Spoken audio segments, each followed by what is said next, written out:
You're listening to an Airwave Media Podcast. My name is Greg Jackson. I'm a PhD-holding historian, a professor, and the creator of History That Doesn't Suck, a podcast that makes legit, seriously researched American history come to life through entertaining stories. Join me for a chronological telling of the United States story, from the Revolution to fractious Civil War, tenacious inventors, brave reformers, and more. With more than 100 episodes, you can already binge listen your way from 1776 to the early 20th century. Listen to History That Doesn't Suck on Spotify.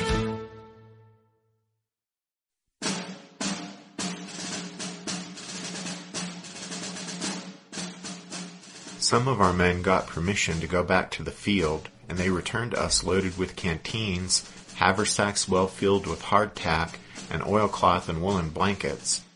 Others went with a horse or two, and came back supplied with many luxuries which we had never known. Among the plunder brought to us were large tarpaulins used to cover the guns and caissons of the celebrated Ricketts battery, which we had knocked into uselessness. We went into camp very near the Lewis house, and had our supper, for the most part, from the haversacks of the enemy. We slept, as usual, in the open air, for we had no tents, and had none up to that time. During the next day, we were called to bury young Davidson, a private in a Rockbridge infantry company. We had nothing to dig a grave with, our battery not being supplied with spades, as batteries usually are, but we got axes, stones, and such things as we could, and made a grave wherein we laid him, enshrouded in the old blanket in which he was lying, and coffined with barrel staves, which we laid over his body. It was a sad scene, this rainy, dreary day after the victory, a band of soldiers, some of them personally unknown to the poor fellow, laying away his body in this ignoble grave. Private Clement D. Fishburne, Rockbridge, Virginia, Artillery, Jackson's Brigade.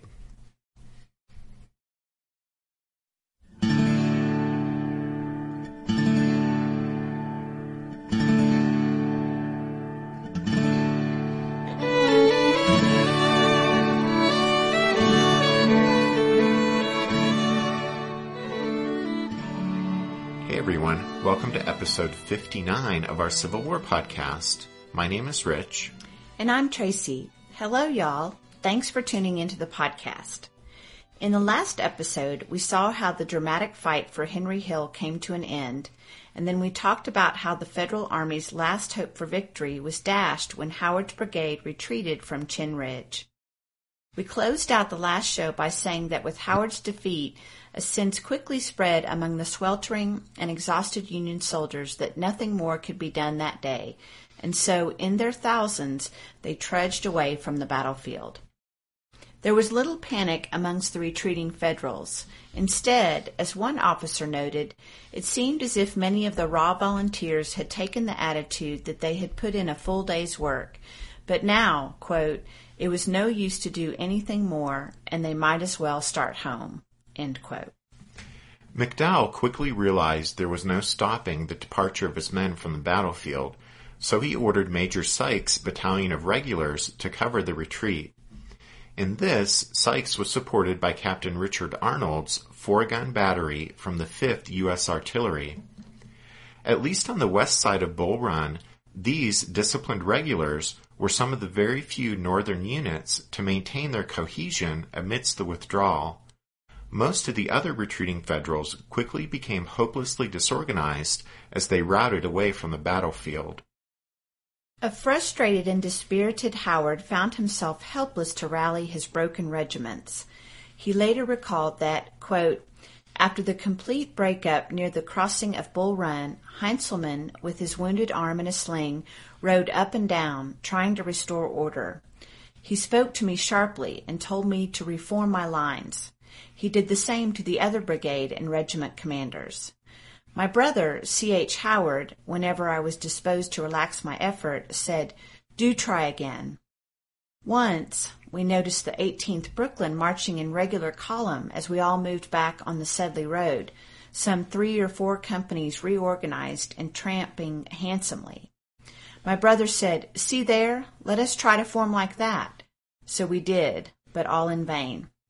One foolish cry, following a team of horses thundering along through our ranks, "The Black Horse Cavalry are upon us!" sent the Brooklyn men and all others in disorder and into the neighboring woods. End quote. The Black Horse Cavalry had been the great boogeyman among the inexperienced Union volunteers for quite a while, even before the Battle at Manassas. Even back in their camps around Washington, in the months before the battle, they would frighten each other with sensational stories of the rebels' fearsome Black Horse Cavalry. In his book, Donnybrook, The Battle of Bull Run, 1861, David Detzer explains that, quote, "Most of these rumors were entirely false. There was indeed a Black Horse Cavalry, but it was only a single mounted militia company made up of young men from the Warrenton region in Virginia. Their celebrity had grown more from their tough-sounding name than their exploits, which had not been very noteworthy. They had originally been mentioned in newspapers in late 1859 when they had guarded the prisoner John Brown. But reality made no difference. At Bull Run, every time a Union soldier yelled that phrase, men glanced around nervously." End quote. So during the retreat, as Howard's account shows, whenever retreating Federal infantrymen heard hoofbeats coming up behind them, they were predisposed to imagine it was the Confederates' dreaded Black Horse Cavalry. The Federal units that had marched to the far side of Bull Run now retraced their steps back to whichever spot they had originally crossed the stream. So the brigades of Burnside, Porter, Wilcox, Franklin, and Howard recrossed Bull Run at Sedley Ford, while Keyes and Sherman's men used Farm Ford, which was the crossing they had found just north of the Stone Bridge. But as the weary and disorganized volunteers retreated towards Centerville, their commander at first didn't believe he was leading a beaten army. Instead, McDowell initially thought he was simply conducting a strategic withdrawal, and once the army reached Centerville, it could be rallied and perhaps ready to have another go at the rebels. But it was not to be. By nightfall, most of the Federal Army had reached its former camps around Centerville, and the condition of the men, both physically and psychologically, forced McDowell to acknowledge that his army had indeed been well and truly whipped by the Confederates. He realized it would be foolish to try to hold his beaten army at Centerville, so that night he ordered the retreat to continue. William Tecumseh Sherman, like the other Federal brigade commanders, had been unable to keep his men on the battlefield.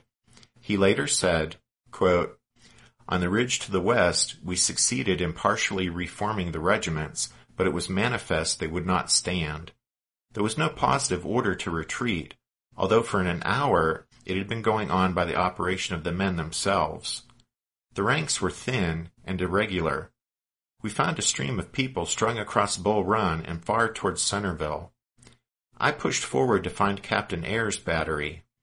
Crossing Bull Run, I sought it at its last position before the brigade crossed over, but it was not there. Then, passing through the woods where in the morning we had first formed a line, we approached the blacksmith's shop, but there found a detachment of secession cavalry, and thence made a circuit, avoiding Cub Run Bridge into Centerville, where I found General McDowell. From him I understood it was his purpose to rally the forces and make a stand at Centerville. But about 9 o'clock that night, I received, from General Tyler in person, the order to continue the retreat to the Potomac." End quote.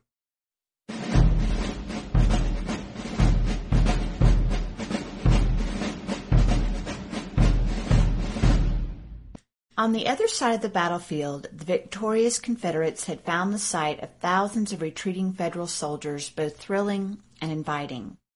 But the rebel brigades that had been directly involved in the fighting were not really in any shape to pursue the retreating enemy north towards Sedley Ford.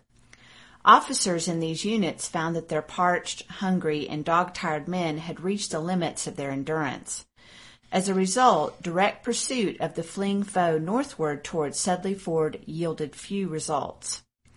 Jeb Stuart's handful of cavalrymen did attempt a vigorous pursuit, but the Federal rear guard of Sykes' regulars and Arnold's artillery quickly discouraged the Southern horsemen from pressing too closely. and so Stuart had to content himself with rounding up prisoners from among the slower Union soldiers who were lagging behind their retreating comrades.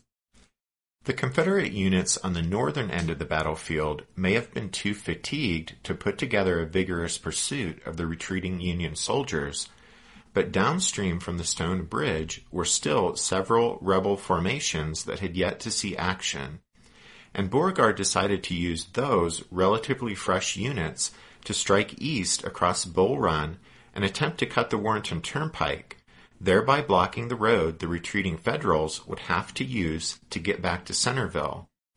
If the Southerners could move quickly and seize the turnpike on the east side of Bull Run, they would be able to top off their victory on the battlefield by bagging thousands of prisoners and effectively destroying the Federal Army.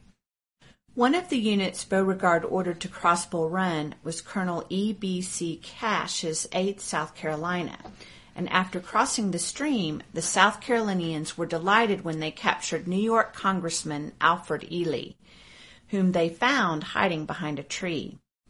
Ely had been elected to Congress on the Republican ticket in 1859. Ely later recalled, quote, "It was while under the tree above mentioned that a company of infantry issued from the woods, marching in great haste, double quick, with a military officer on horseback leading in advance. On arriving within about 10 rods of the spot where I was standing, the company halted." 10 rods means the Confederates stopped about 50 or 60 yards away from him. Right. But Ely continued, "2 officers came forward to the tree and inquired who I was, and I told them my name was Alfred Ely. 'What state are you from?' 'From the state of New York,' I replied. 'Are you connected in any way with the government?' 'Yes.' 'In what way, sir?' 'A representative in Congress.' One of the officers, a captain, immediately seized me by the arm and said that I was their prisoner. The officer repeatedly assured me I should not be harmed and behaved with kindness and courtesy.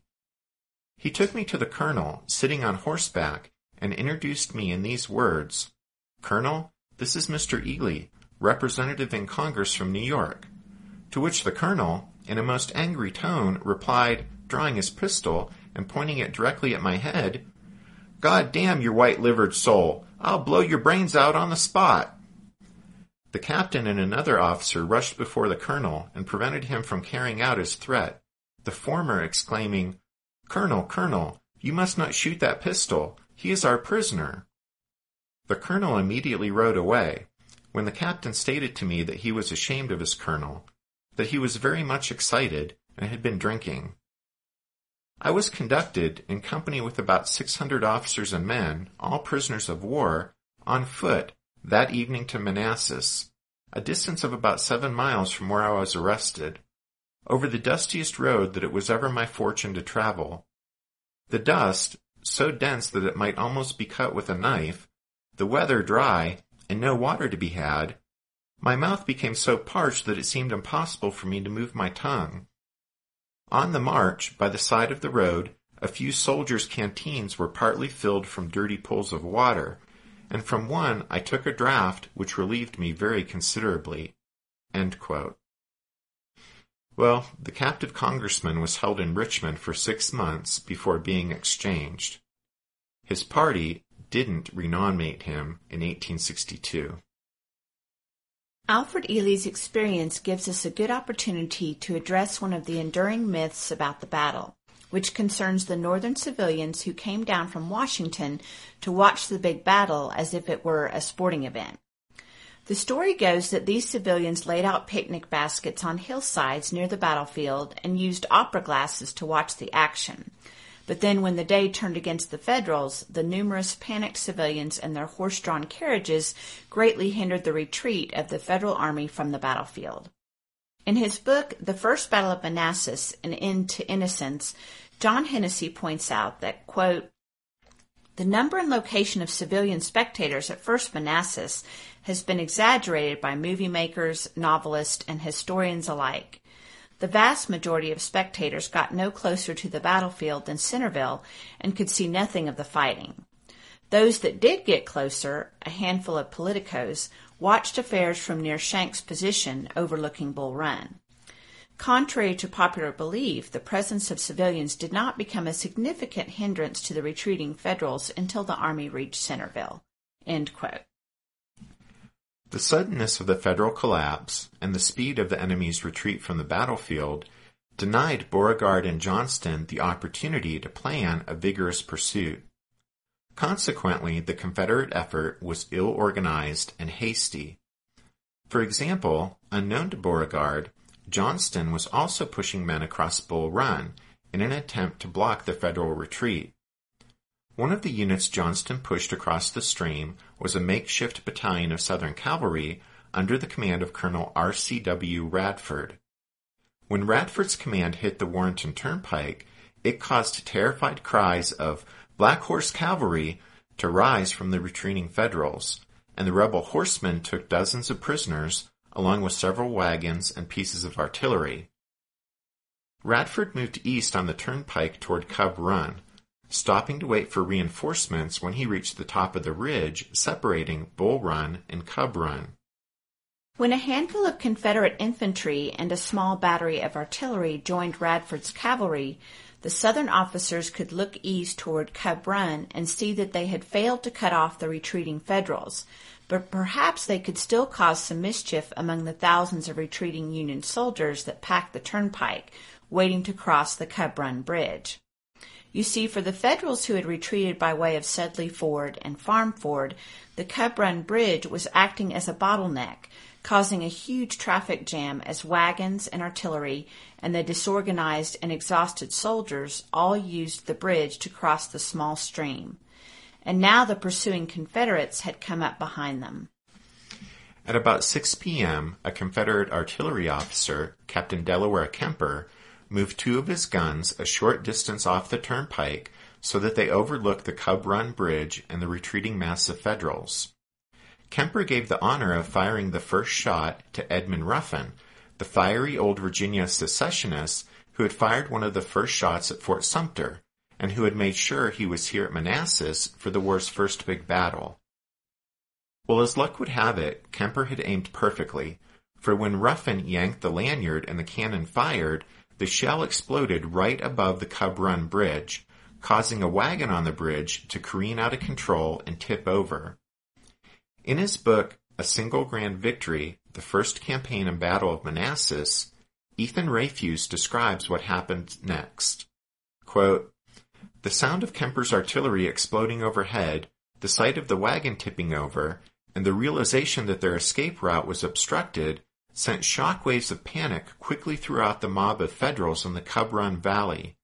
Within seconds, what had been a disorderly, but nonetheless relatively leisurely withdrawal degenerated into a panicked flight to Centerville.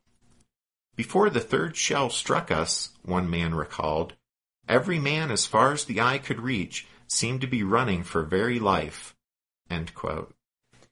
Lieutenant J. Albert Monroe of Reynolds Battery, Rhode Island Artillery, found himself caught up in the panic caused by the Confederate artillery fire. Monroe recalled, quote, "To add to the confusion, just at this moment a rebel battery in our rear opened fire, and it seemed as if every one of their shots came down into our very midst. I forded the run on the right hand or downstream side of the bridge. Going up the hill after the crossing, I overtook Captain Reynolds, who crossed a little in advance of me, and just as I rode alongside of him, a shot from the enemy's artillery struck the ground only a few feet from us. Unsophisticated as I was, I could not understand why they should continue to fire upon us when we were doing the best that we could to let them alone, and I said to Captain Reynolds, 'What do you suppose they are trying to do?' His reply was a characteristic one. 'They are trying to kill every mother's son of us. That is what they are trying to do.' The truth of which was very forcibly impressed upon me as shot after shot came screeching after us in rapid succession." End quote. With the bridge blocked and with Confederate artillery fire lashing them, the panic among the retreating Federals at Cub Run lasted for about an hour. But then, finally, by about 7 o'clock, all of them had managed to cross the stream. Left behind were baggage wagons, abandoned artillery, and the equipment and rifles and muskets that hundreds of terrified Union soldiers had cast aside in their panicked flight. With the sun setting, the Confederates at Cub Run rejoiced in the havoc they had created, but they didn't press the pursuit further. And so, as we said before, by nightfall, most of the Federal Army had reached Centerville. There they were covered by Colonel Dixon Miles' division, which, despite the intoxication of its commander, had managed to put up a bold enough front to discourage the Confederate brigades of Bonham and Longstreet from seriously contemplating an attack on Centerville while the bulk of the Federal Army was retreating from the battlefield. As we already mentioned, it didn't take long for McDowell to determine that there was no way the Army could remain at Centerville. In the middle of an impromptu council of war, McDowell was so exhausted he fell asleep. When he was awakened, he was told that his subordinates saw no alternative but to fall back to Washington, and so instructions went out into the darkness to the disorganized and demoralized army, ordering that the retreat continue through the night. And then, to add insult to injury, it began to rain. John Hennessy describes the retreat of McDowell's beaten army, saying, quote, "The magnitude of the defeat was obvious. Whether this meant the end of the war, no one knew, but they understood that the impact of the debacle would be immense. The march to Washington, made in a soaking rain, was a melancholy procession. The ranks were quiet. The wounded limped along or were carried by friends. Surveying the scene, a Rhode Islander expressed simply the feeling of the entire Federal Army that night when he said, 'I think I never felt so badly in my life.'" End quote.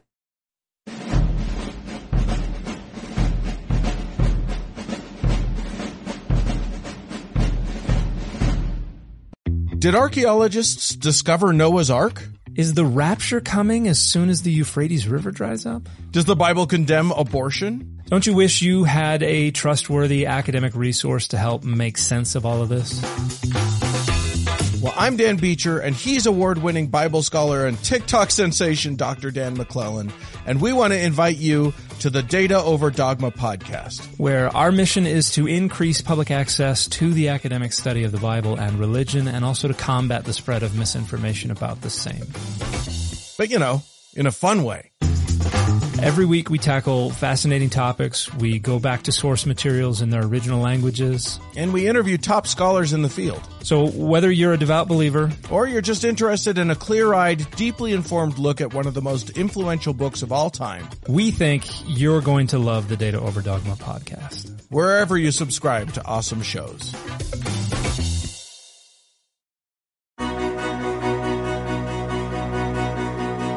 History never says goodbye.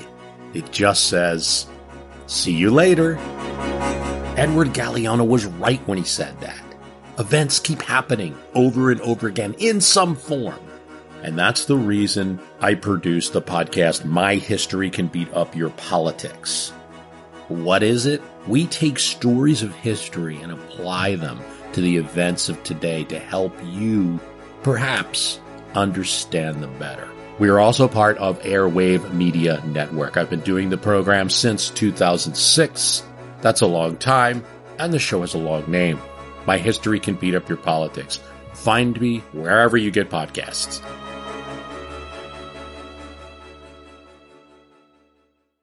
In Washington, the old General-in-Chief of the Union Armies, Winfield Scott, was taking his usual afternoon siesta on Sunday, July 21st, when he was awakened from his nap shortly after 3 p.m. by the President. Lincoln had checked in with Scott that morning, and after Scott assured him that McDowell would prevail in the day's contest of arms, the President had gone to church. But after the service, Lincoln had been keeping an eye on the telegraph messages arriving from McDowell, and finally, discerning there were problems at the front, an anxious Lincoln had went over to the War Department again and woke up Scott. The old general assured the President everything would be fine, and then dozed off again. But then, at around 6 p.m., Scott started to receive messages indicating a major disaster had taken place. Finally, a telegram reached the War Department, bluntly stating, quote, "General McDowell's army in full retreat. The day is lost. The routed troops will not reform." End quote. After receiving this alarming news, Scott refused to panic and ordered the reserve troops to man all the forts protecting the capital. And Abraham Lincoln, for the first but not for the last time during the war, spent a long sleepless night reading and listening to reports of a Union military disaster. Over the next 2 days, McDowell's wet, bedraggled, dejected army trudged back into their camps around Washington. Many soldiers didn't stop until they reached the perceived safety of the city itself. The citizens of Washington were shocked at the sight of the miserable, ragged, exhausted men. The poet Walt Whitman was briefly visiting Washington as a correspondent for a Brooklyn newspaper when he witnessed the return of the broken Federal Army from Manassas.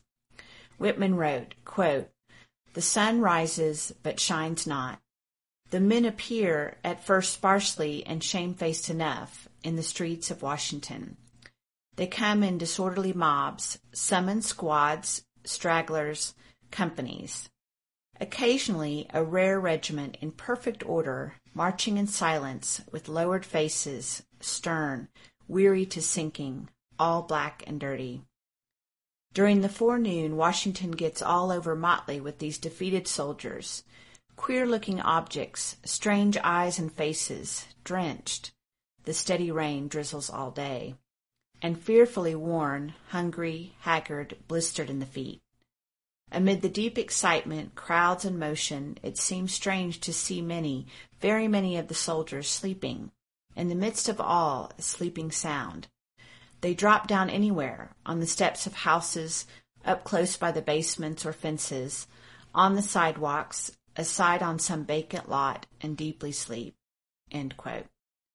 After his brother was wounded at Fredericksburg, Walt Whitman would come to Washington again in late 1862 and serve as a volunteer nurse. Still in the capital in 1865, Whitman published a collection of war poetry entitled Drum Taps. Captain George Finch of the 2nd Ohio recorded his experience of the end of the retreat and returning to his regiment's camp outside Washington. In this account, he mistakenly promotes Sherman to brigadier general a bit early, since Sherman was still a colonel at Manassas. But anyway, Finch later recalled, quote, "By 8 o'clock Monday morning, we reached our camp at Falls Church, 20 miles away. I've always denied that we ran a yard during this memorable and mortifying retreat, but cheerfully admit that we did some splendid heel-and-toe marching. When we reached our camp, I was utterly exhausted. My feet were swollen and inflamed, and I had a raging fever. My physical condition was such that I had lost all interest in the Black Horse Cavalry or the Confederacy. After a hearty meal and 6 hours' sleep, I felt equal to the demands of the occasion. I sent the sergeant with an armed detail out into the road, with instructions to capture all the empty wagons returning from the front that came that way. He soon had 6 or 8 teamsters corralled. There was some terrific kicking by the drivers as well as mules, accompanied by volleys of profanity.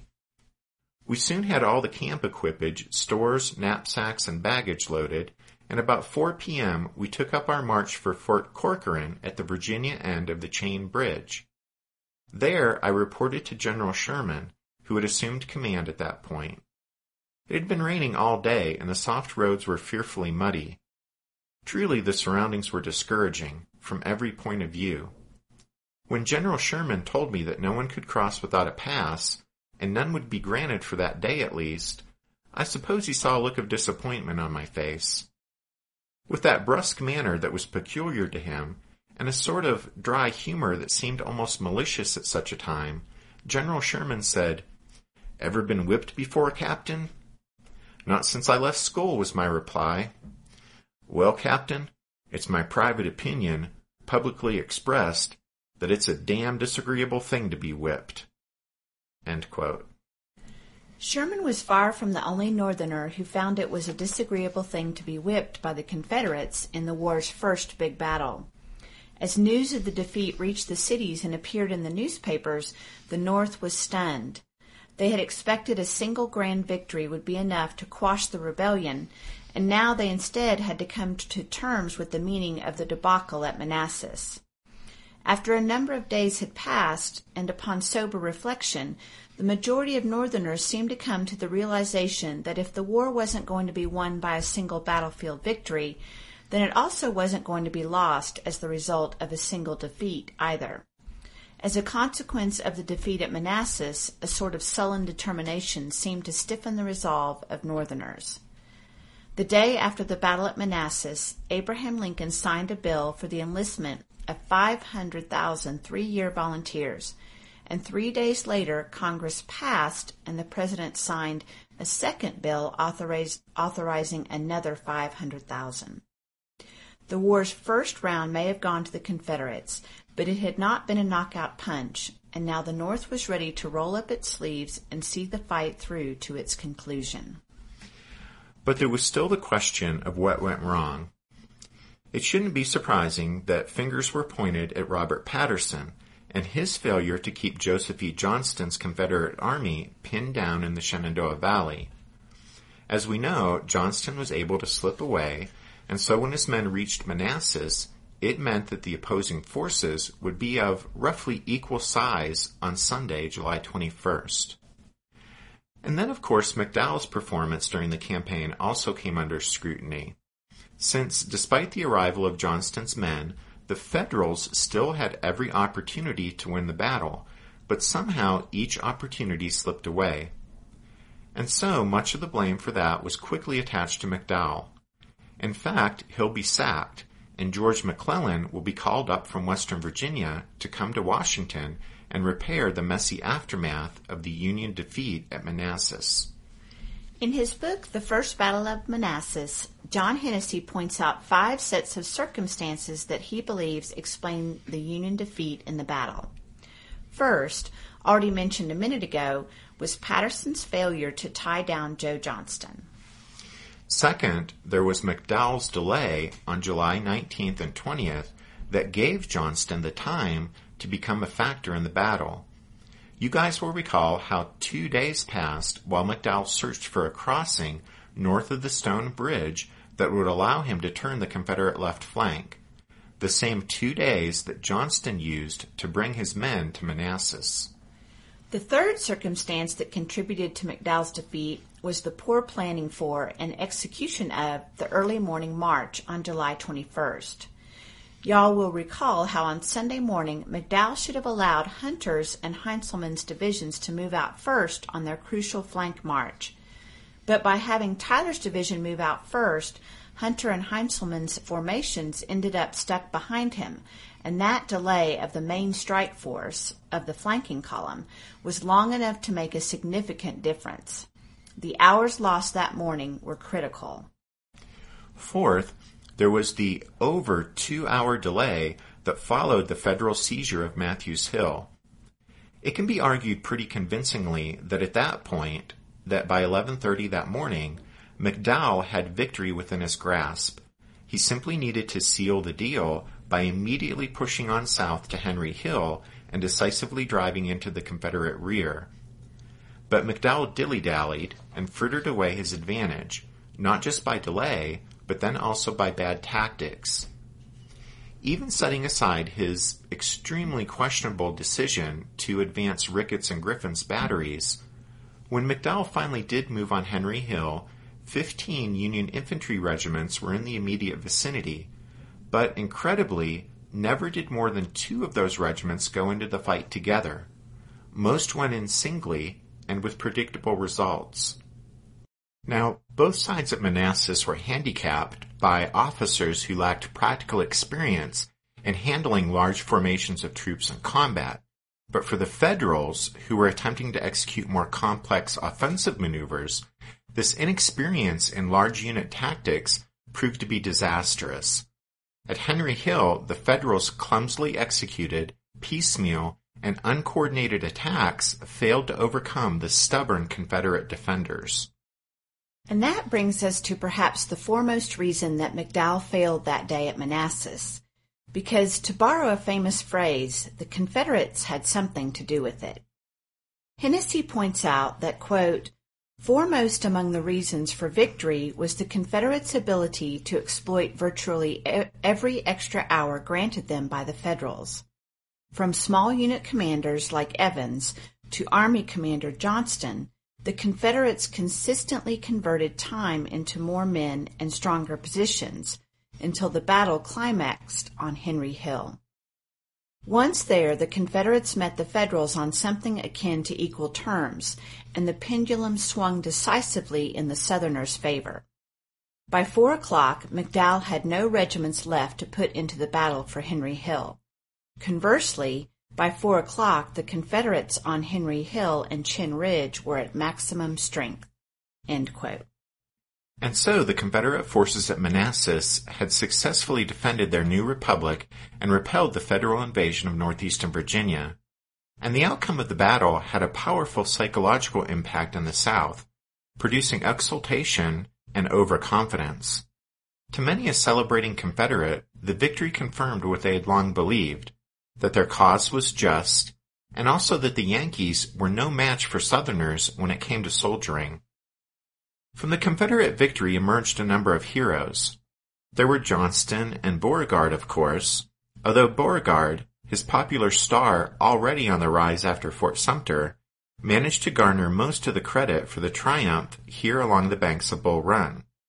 And then Evans, Elzey, and Jackson were also applauded, although for Stonewall Jackson, the battle here was just the first step on his remarkable journey to becoming a legend.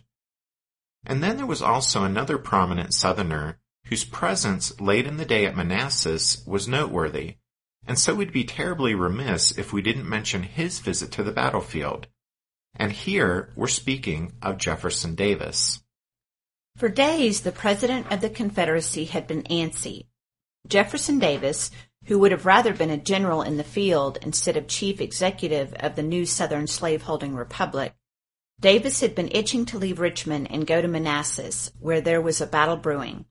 And so on Saturday, July 20th, he attended the official opening of the Confederate Congress in the new capital, but then on Sunday morning he took a train northward, arriving at Manassas Junction late in the afternoon. After getting off the train, Davis mounted a horse and rode toward the sound of the guns.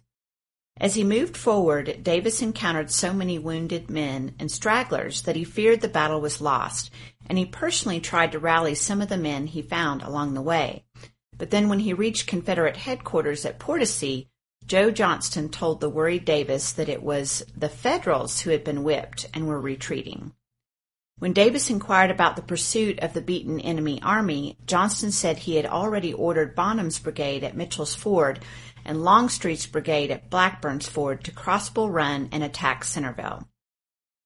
Davis said he wished to see for himself, and so the Confederate president went off to see how the pursuit was going, giving little pep talks to groups of happy but exhausted Southern soldiers. But as we've already mentioned, Bonham and Longstreet didn't get far after crossing Bull Run before they ran into Dixon Miles' Federal division, and the Confederates eventually fell back to the right bank of the stream. So by the time darkness fell, that aborted probe, plus the affair at the Cub Run Bridge, were really the only serious attempts that had been made to pursue the beaten Federal Army. At about 10 p.m. that night, Davis, Johnston, and Beauregard met at the McLean House to discuss plans for continuing the pursuit.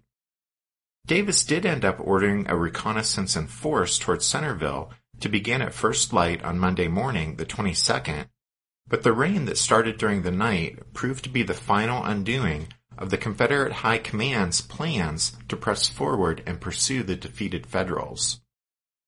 In A Single Grand Victory, Ethan Rayfuse explains that, quote, "After the war, an acrimonious debate over who is responsible for missing what was perceived to be a golden opportunity to follow up the great victory at Manassas, to inflict even greater damage on the Federals, and possibly capture Washington, would engage Johnston, Davis, and Beauregard and their partisans.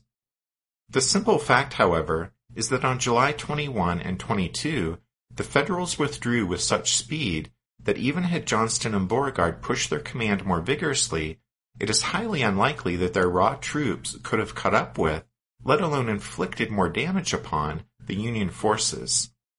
Most significant, however, the Confederates were in no condition to conduct a vigorous pursuit." End quote.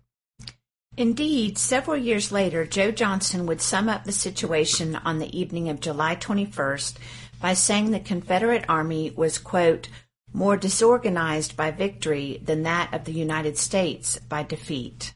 End quote.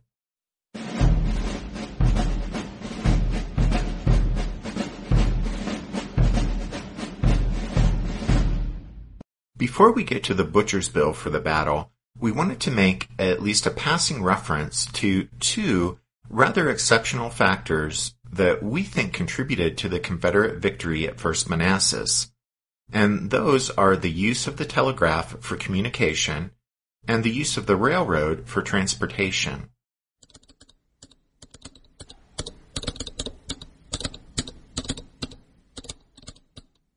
When Samuel Morse invented the telegraph in 1837, he launched a revolution in communications that would also transform warfare.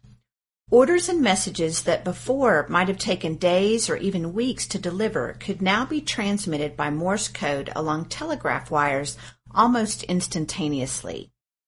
At the start of the Civil War, about 50,000 miles of telegraph wires already crisscrossed America. And then during the war, the U.S. Military Telegraph Corps would string another 15,000 miles of wire.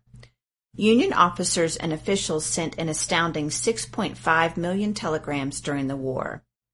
And as shown in Steven Spielberg's 2012 film Lincoln, during the war the president would spend many an hour in the telegraph office at the War Department awaiting news from his commanders in the field. But in 1861, during the campaign that culminated with the Battle at Manassas, it was the Confederates who made notable use of the telegraph by using it to quickly contact Joseph E. Johnston, letting him know of the urgent need for his command to slip away from the Shenandoah Valley and come east to reinforce Beauregard along Bull Run.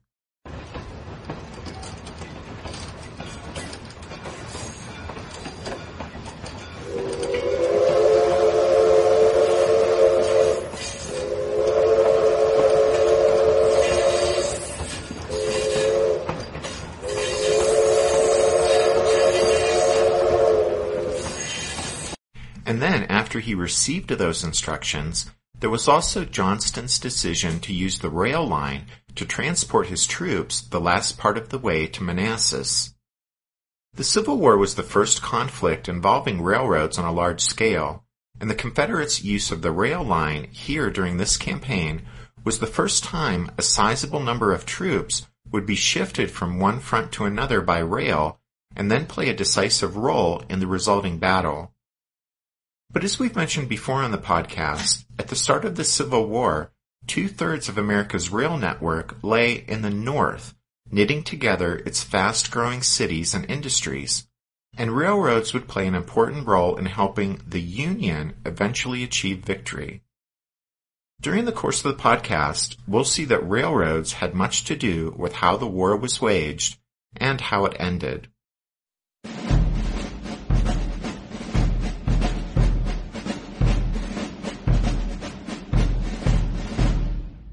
As the smoke cleared and the celebrating of the victors faded, and a warm summer's evening gave way to a rain-soaked morning after, the Confederates, who retained possession of the battlefield, were appalled at the bloodshed and carnage they found in the fighting's aftermath.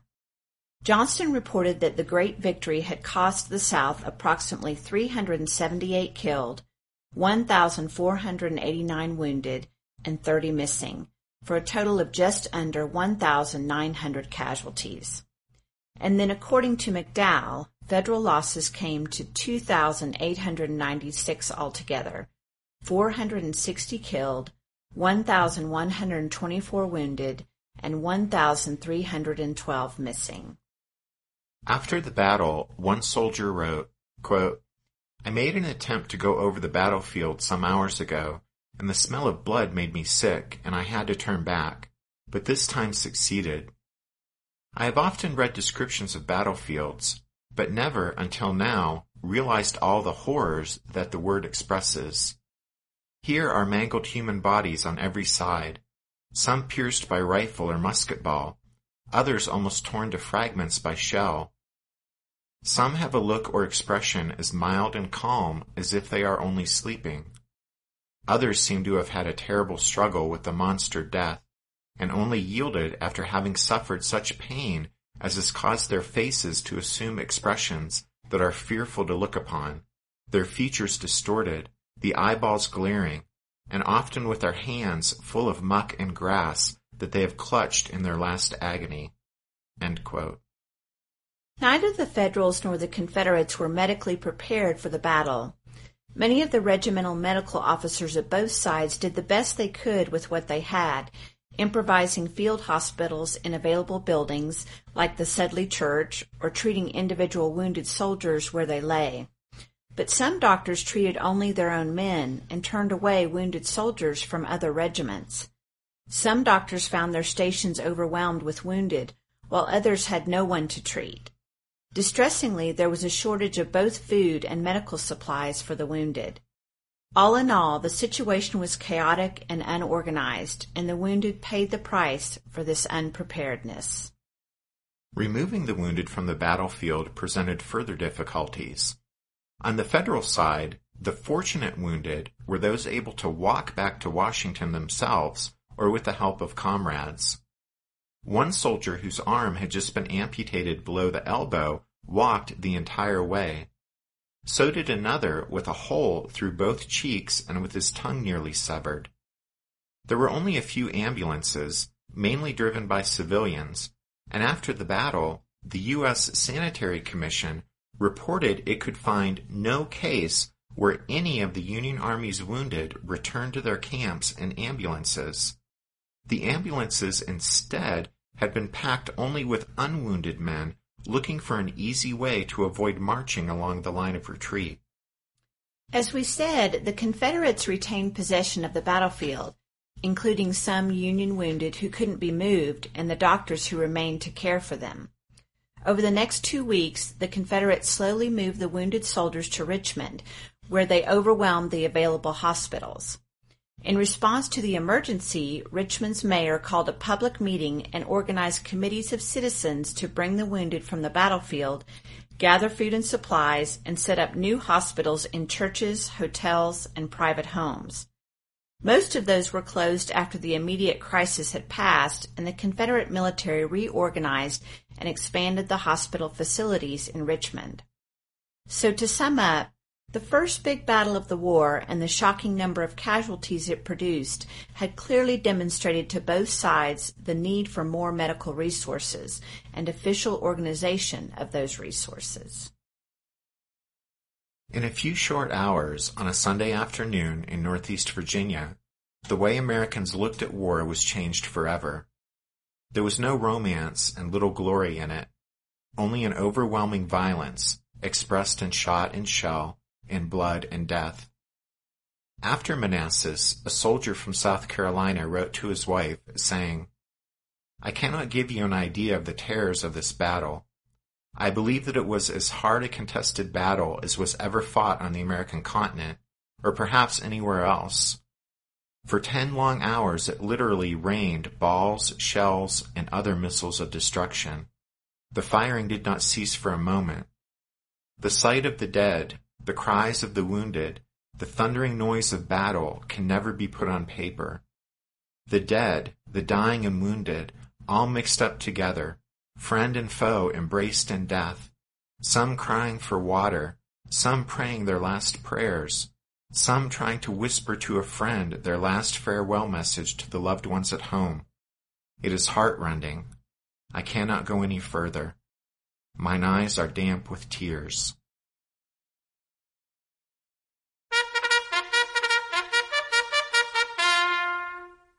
That means it's time for this episode's book recommendation, and our recommendation this time is The Civil War in the East, Struggle, Stalemate, and Victory by Brooks D. Simpson. Now, there have been there have been thousands of books written about individual campaigns and battles that took place in the East during the Civil War, but there are actually surprisingly few that step back and look at the big picture in the Eastern theater. Simpson's book does an excellent job of just that, though. He examines the military operations and leadership and the strategies that shaped the course of the war in the Eastern Theater, and we highly recommend it. So that's The Civil War in the East by Brooks Simpson. As always, you can find all of our book recommendations at the podcast website, which is www.civilwarpodcast.blogspot.com. So now that we've finished our coverage of the war's first major battle, the next thing we're going to take a look at is Civil War medicine and how the wounded and sick were cared for back then. We'll probably take 2 shows to cover that topic. After that, we'll move from medical concerns to legal matters and devote an episode to ex parte Merryman and Lincoln's suspension of habeas corpus. And then after that, we'll head out to Missouri and see what's been happening out there since the start of the war. So y'all can look forward to all of that. But we need to tell you that there won't be a new episode next week. Sorry. Y'all will have to wait 2 weeks for the next new show. Well, we're kind of sorry, but we are giving you guys an extra long episode this time, so hopefully it'll tide you over until the next new show. Anyway, as we wrap things up, we want to be sure to thank Spiritwood Music for their permission to use their song Midnight on the Water as the music you hear at the beginning and end of the podcast. You can find more lovely songs by Spiritwood Music on iTunes and at Amazon. And last but not least, thanks to all of y'all for joining us for this episode of The Civil War, 1861 to 1865, a history podcast. Rich and I will be back in 2 weeks, but until then, take care. Thanks everyone. Bye.